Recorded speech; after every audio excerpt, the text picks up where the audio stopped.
नमस्कार सांग माने मो झिली मो चैनल को स्वागत करुच्ची। आज गोटे फ्रेश रेसिपी को स्वागत करुच्ची।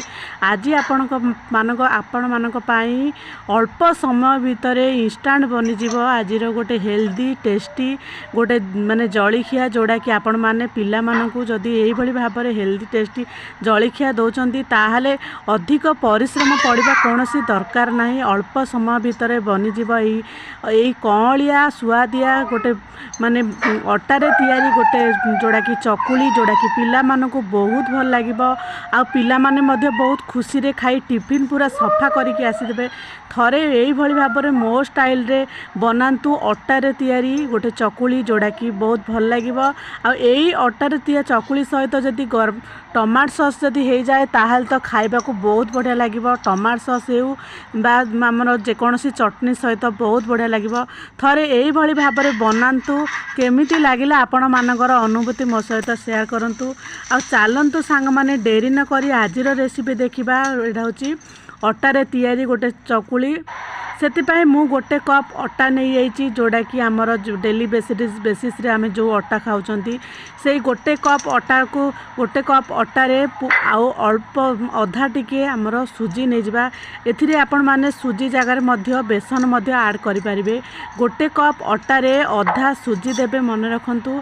एई गोटे कप अटारे ता सहित सुजी सहित गोटे गोटे आमर गोटे मसला देबा जोड़ा कि अल्प टिके हलदी गुंड ता सहित अल्प टिके लंका गुंड ता सहित अल्प टिके आमर लुण ता सहित अल्प टिके आमर गरम मसला गुंड यही सब मसला को देई आमर अटा आ सुजी सहित भल भाव फेंटी देबा। जो भली भाव लुण हलदी गुंड लंका गुंड जेकोसी जो मसला सब भल भाव मिसी जिवो। ता सहित जो कप रे आमे मापिकी नहीं आमर अटा सेई पुणी सेई कप रे नेबा आम पानी। एथिरे गोटे कप अटा नहीं आम एथिरे 2 कप पानी देबा। जेहेतु एटा चकुली हेबो जोड़ा कि पतला टाइप रो टिके चकुली हेबो सेतिपई 2 कप मेजरमेंट अनुसार 2 कप पानी देले सी माने गोटे परफेक्ट गोटे माने गाढ़ा टाइप रो ही गोटे पतला गोटे आण हो जिवो जोड़ा कि चकुली करबा को बहुत भल लागिबो। एही समय रे आमे जे माने जेकोसी गोटे चामच साहाय्य रे जेकोसी बेल साहाय्य भल भाव एमती भल भाव घांटा। जो भली भाव बेसन आमर जो अटा आउ सुजी जो भली भाव गुड़ा न बांधि जाए से प्रति ध्यान दे धीरे धीरे धीरे धीरे धीरे धीरे फेंटा। जिते भल भाव फेंटा सुजी भल भाव फुलीज ता सहित मध्य बहुत भल लगे। ता सहित गोटे मसला माने गोटे मसला दरकार जोड़ा कि गोटे आलू खंड खंड नहीं आलू ता सहित गोटे पियाज ता सहित गोटे आमर गोटे टमाटो ता सहित 2टी कंचा लंका ता सहित गोटे इंच आमर अदा।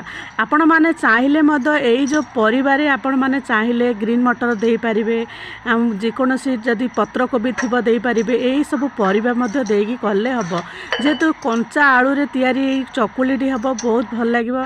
ताकू अल्प टिके जीरा देई ता सहित अल्प टिके जीरा ता सहित अदा टिके दे देछि ताकू भल भाव रे देई परफेक्ट गोटे ग्राइंडिंग करदेबा जोड़ा कि दरदरा टिके ग्राइंडिंग होल भी चलिबो।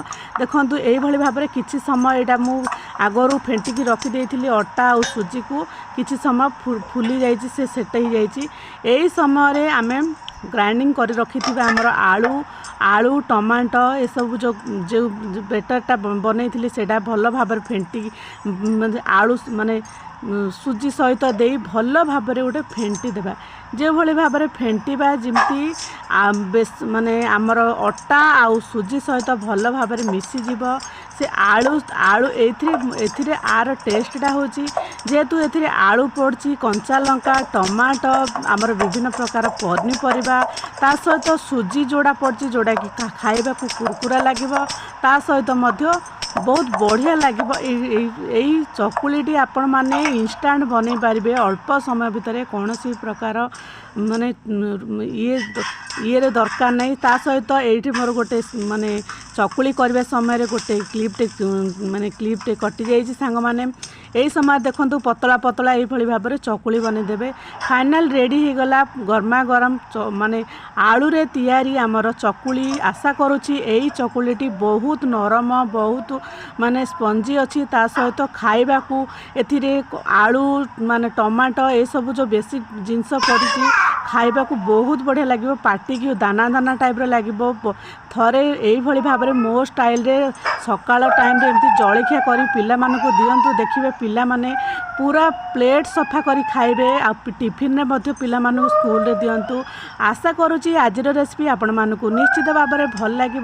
आ थरे यही भाव में ट्राए करंतु। आ केमिति लागिला आपण मानकु निहाती आपण माने मते निहाती भाव में कमेंट करी कहतु। आ यही भाव में टमाटो सॉस सहित जेकोसी चटनी सहित खातु बहुत बढ़िया लगे। यही भाव में तो मु टिके खंड खंड करी खाई देछि। आशा करछि आपण माने मध्य यही भाव में करेंगे खाइबे। आ निश्चित भाव में कहिबे। रहुछि सांग माने जय जगन्नाथ। पुणी देखा नुआ एक रेसिपी सहित। जय जगन्नाथ जय जगन्नाथ जय जगन्नाथ।